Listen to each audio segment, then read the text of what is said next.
A worksite isn't always a welcoming place for a woman. I have had many insults thrown at me. Being a cabinet maker myself, I have heard the get out of sight and get back in the kitchen joke more times than I can count. She's faced harassment, slurs, derogatory language and being forced to make do with second best. I've definitely been on sites before where there wasn't a bathroom facility for me, or even on a lower scale than that, there hasn't been sanitary bins for me on site.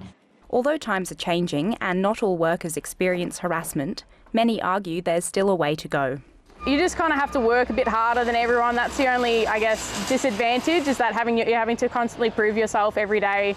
More than 2 in 5 women and just over a quarter of men were sexually harassed at work over a 5-year period. In male-dominated sectors, 3 out of 5 women working in telecommunications and just over half of women in construction were subjected to inappropriate behaviour. Almost all workplace leaders concede it's a serious problem and one that needs to be addressed, and the federal government agrees. In fact, since December 2022, employers have been legally required to take proactive action to prevent sexual harassment. And now, National Violence Prevention organisation RWatch has launched a campaign helping them to do so.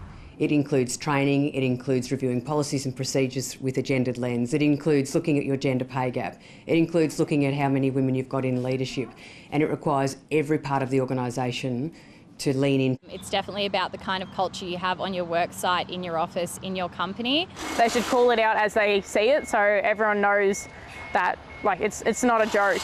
Employers told they must do more than pay lip service. Lottie Twyford, ABC News, Canberra.